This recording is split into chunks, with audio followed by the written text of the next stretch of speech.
Hello, everyone, and welcome to my interview with Ruth from She Rocks Digital. We did try to go live. It didn't work. And so we've moved to Zoom, that's fine. And I'll put this out to you guys. If you have any questions, comment on the post below. I'll pop back in. If I need to go back to Ruth to get some answers, I will do that for you. But let's get started and hear exactly who Ruth is, what she does, all of those kinds of things. Take it away, Ruth. Hi, so I'm Ruth and I run She Rocks Digital down in Hobart. We predominantly look after small businesses with anything to do with digital marketing, their SEO, their websites, social media, content for their websites, blog posts, newsletters, and then some graphic design to support that as well. So as I said, I'm based down in Hobart, but we work Australia-wide and on occasion even overseas and that as well. But that's pretty much me, I suppose, in a nutshell. Yeah, cool. Okay, so how long have you been running, and are you a one-woman show or are you outsourcing and teaming it? Yep, no, so I've had She Rocks Digital for 3 years now just. But I've been in the online space for maybe 15 years, yeah. Could be even a little bit longer than that. I started out originally with some e-commerce businesses myself and naively just thought, you put a website up and people came and, you can take over the world. How wrong was I? So it was sort of after I'd had sort of a couple of e-commerce businesses, I sort of started delving more into SEO and needing to get the organic traffic and that sort of thing. Started doing some courses and training in more of the SEO side of it probably 4-ish years ago. And then found I was loving the SEO side of it more than I was actually liking my e-com business at the time. So I sort of had decided, time for a bit of a change. Sold the other business. Started out more with, I suppose, more of a VA presence. I had quite a big admin background prior to the e-com businesses and stuff. So I sort of went back to that, but it was just the digital marketing side of it just took off so much, and that was where my passion is. And so just rebranded after a lot of thought last year, late last year it would have been, and decided to run it as She Rocks Digital and concentrate on those areas predominantly and drop all the admin side of it. So, Yeah, fair enough. And so do you do all the graphic design, all the website design, all of that yourself? I do have, I've just started working an extra day this year, so I haven't needed to outsource as much yet. I've got 2 little ones myself, and so my youngest has just started kinder this year. So I've sort of got an extra day and trying to get a bit more of that balance that everyone wants and whatnot. So now that I've got a bit more time myself, I've sort of taken a lot of it back on, but I do have a support team behind me too. And when we get busier and stuff, they're there for me to call on and that too. So. Oh, that's awesome. So, you and I are at the same mothering stage because my little one went to kindy this year. So, exciting. It does free up a bit of time for sure. It's not a lot of time though between 9 and 3 though, isn't it? Like that goes so quickly. Yeah, it does. It's gone in an instant. So I totally feel you when it comes to that. Yeah.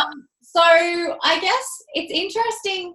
I find when I'm talking to business owners, particularly when it comes to SEO, that they're either like you and they love it and they're passionate about it and it makes sense to them. Yeah. Or they're like me and they just... want to rock in the corner? It just doesn't light them up. And when things don't light us up, it's hard to learn them. It's hard to dredge through them. Yeah. And that's what I feel SEO can be like, but it has so much untapped potential for our businesses. So I would love you to just take a few minutes, some tips, things we can be doing that aren't hard, convince us that it's not a black hole of terribleness. I would love to hear your perspective on that. Sure. Well, so much. Like when it comes to your website, basically everything hinges around your SEO, or it should do, and especially your keywords. Everything starts and finishes with your keywords. So, you know, really, and no one really does it, or very rarely do they actually think about their SEO and their keywords when they're first starting to plan their website, which really you should do, because you know, the structure of your website and everything hinges on that. So, you know, if you do your keyword research first, there's some free tools you can use. Keyword Everywhere, which is an extension on Chrome, is a great free one. You can use Google AdWords too, to a degree, if you've got an AdWords account, although it's not as great as what it used to be with the keyword research. But if you're using it for ads, then, you know, that's a point of call as well. I mean, when it comes to your keywords, you know, they go everywhere, basically, from your URL to your page title, in your headers, in your copy, your file names, in your alt tags. So, you know, and you don't be... Then on the other hand, you don't want to be stuffing them all in there as well. I was just going to say that, not the same word everywhere though. No. So, you know, you want variations of that. You know, each page should have a different keyword focus. And, you know, Google's sort of smart enough, if, you know, when you're talking, you need it to read naturally too when it comes to your copy. You know, ultimately you want to be writing for the user first and then Google second. So, you know, don't write it so it doesn't make sense and just stuff things in there, and, you know, it just gets all yicky. And yeah, as I said, Google's smart enough to, you know, understand what you're talking about. And if you're doing the wrong thing, then, you know, Google's really quick at picking that up too, and you don't want to go down a penalty and, you know, disappear into that horrible black hole. But you also, when you're doing your keyword research too, you don't want to disappear down that black hole and never come back up and in 3 months' time still be doing your keyword research. So it is very easy to get sort of addicted to that. And, you know, so, you know, you need to be realistic. And I sort of try, and I try and do this myself too, is, you know, just do it. And everything, you know, your website's a working thing. So you're going to tweak it and modify it, and, you know, as you go along as well. So at the same time, you want to be targeting the right keywords for traffic, but then you don't want to be targeting something that's too competitive and you're not going to have a chance to ever rank for it. Yes. So there's, you know, a bit of analysis that you've got to do there too. So, you know, you're better to be focusing on longer tail ones initially when you're just starting out. And, you know, focus on some of those little bit lower traffic that still is going to get you enough, but just to get your foot in the door and get on those pages of Google. And then you can sort of build, and you can change, you know, you can obviously change your SEO strategy as you go along and what you're targeting, and go broader and, you know, take over the world. So, yeah.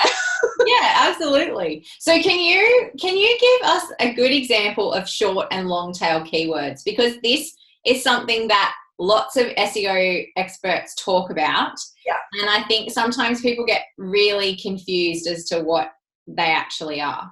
Well, even it can come down to, you know, obviously we all want to take over the world, but start with your local area. You know, if you service, you know, all of Australia, for example, like I do, but start within your, you know, local area. So just tagging on, you know, your location or your area and things like that is making it a longer tail keyword than just say like SEO, you know, or digital marketing, for example, you know, if it's digital marketing in Hobart or something like that.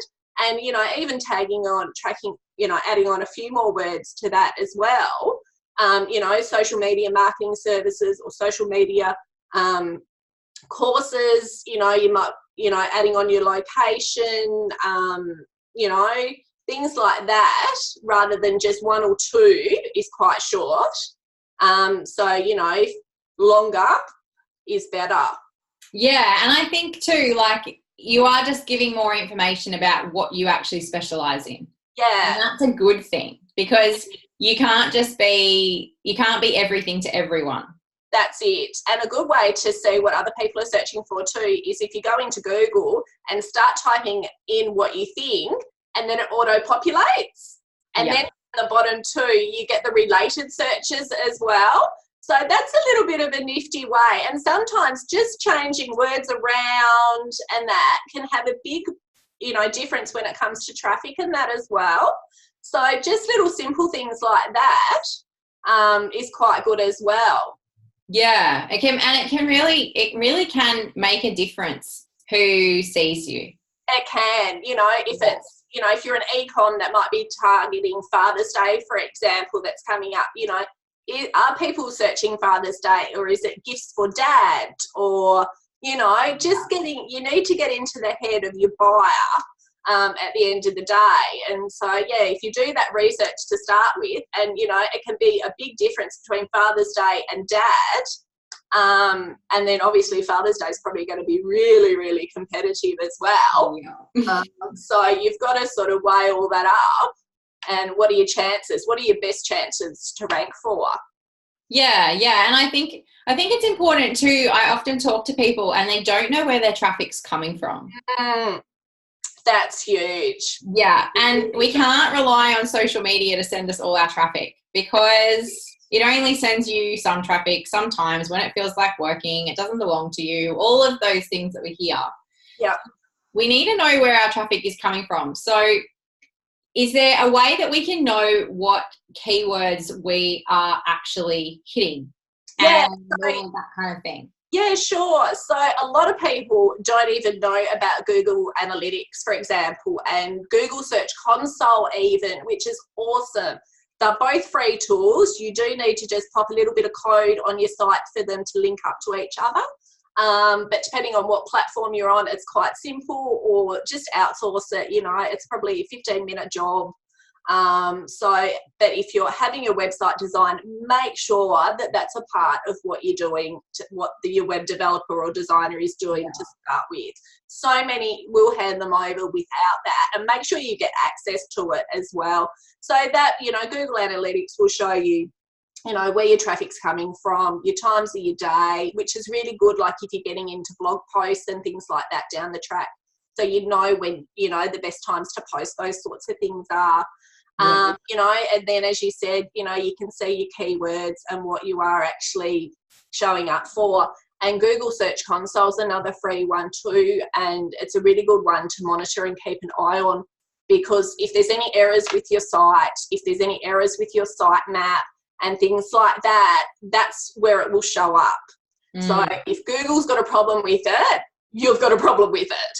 As well as having your keywords and having them put all in the right space around your site, your site needs to be crawlable by Google. So it needs to be set up properly from a technical point of view, and, making sure that there's no issues and errors, and you're not getting 404s if you've got broken links, and if you've made changes and then changed your URL, but then not changed where you've linked that too, and you're going to get a 404. And so Google doesn't like that. So Google Search Console is a great way to find out if you've got any errors and where they are. Another thing that's really important with SEO is also your site speed. Ideally you want someone to be able to go to your site and it to load within 2 to 3 seconds. And especially these days with mobile first and things like that, Google wants everything to be mobile first responsive and things like that. And you've only got, that short amount of time to grab someone's attention. And if that's still loading, they're going to be gone and on to the next person. And sometimes it's really easy. Speed issues can be just down to optimizing your images. They don't need to be big and clunky and, high res. You need to be, they need to be small and slender. Depending on your platform, speed issues can be caused by too many plugins or clunky plugins. Do you really need them? Sometimes they do whiz-bang design aspects and stuff, but then if no one can actually get onto your site, So sometimes you've just got to, you know, weigh up that functionality over design and but you know, as long as you tick all those boxes, you know, structure-wise, if you can make it so someone gets to where they're going sort of within 3 clicks, that's a really good rule of thumb. Yep. And then they're not just, you know, aimlessly going around, and then you'll lose them. So, you know, and Google Analytics will tell you your bounce rate and that as well too. So, you know, if you've got quite a high bounce rate, you really need to probably be having a look at, you know, are people coming on there for the wrong thing and then jumping off? Are they not being able to get on there in the first place? Yeah. You know, you can also see in your Google Analytics as well as to how long people are on your site for, and new visitors versus returning visitors and all that sort of thing. I suppose that are probably the main sort of key areas. And also, once you've got a website up, you know, you still need to work on it. E-commerce is easier, I suppose, if you're adding new products all the time and putting fresh content up there. If you're service-based, it can be a little bit more awkward, but then blogging can do wonders, you know, for keeping the fresh content. And Google loves fresh content and building up your authority. And so that side of it too is really important and will help with your rankings as well. Is building up that authority. Yeah, awesome. Well, I mean, there's so many different aspects to it, isn't there? And that's kind of the thing that there is. And I definitely have the philosophy that we don't need to be a jack of all trades. We don't have to be good at everything, and we're not going to be. And we're better to focus our time where our zone of genius is, and then create the income so that we can actually outsource the things that we're not that great at. So to segue across from that, can you just give us a quick idea of where we can find out, like, what you do exactly and where we can find you if people know that this is something that is just not their thing but super important for their biz? Yeah, sure. So you can find me over on my website, sherocksdigital.com.au. I'm also on Facebook, Instagram, and I've actually just joined Pinterest. Yay! That's awesome. Pinterest is amazing for driving traffic. Yeah, so I thought I need to get on there. I tell other clients about it, and, you know, I set it up as a service. So I've disappeared down that rabbit warren as well. So it can feel like that. It can feel like that. But yeah, Pinterest is a great one, and it's one that lots of people overlook, which actually means that if you're doing it, it's a smaller market. So. That's right, because it is still quite Americanized. But then with the changes to Facebook and Instagram and your reach getting smaller and smaller, so many more people are jumping over to over to Pinterest. Yeah. And I mean, really, it's another search engine within itself. So all the SEO stuff applies on Pinterest as well. Absolutely. Yeah. The keywords, all those things are like Pinterest and YouTube are your two search engines. They're not really social media. No. Yeah.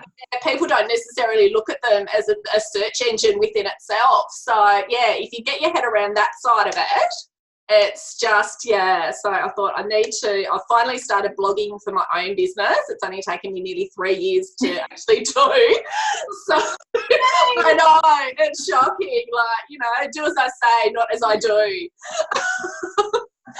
So I thought I really need to start doing that, and, you know, to getting your blog posts out there and stuff as well. Pinterest is just awesome. So yeah, absolutely. Well, for anyone that's watching this and isn't using Pinterest or isn't using Pinterest for business or for business properly, hold that space, because that is something that I'm going to be moving into over the next couple of months, because I think a lot of people do not understand the power of that platform, and they're lost in the Facebook scroll. So yeah, sorry, just as a little side plug there, hold that space, because that is, I've been only this morning working on some Pinterest for business stuff. It's so important. So important. All right, sherocksdigital.com.au or She Rocks Digital across the social media platforms, including Pinterest. So head on over and hit follow on Pinterest. And thank you so much, Ruth, for taking some time out to chat to us today. If anyone has any questions, pop them down and we will pop back over and answer. But I really appreciate your time. No worries. Thank you so much for having me. That's okay. Thanks so much, Ruth. Bye. Bye.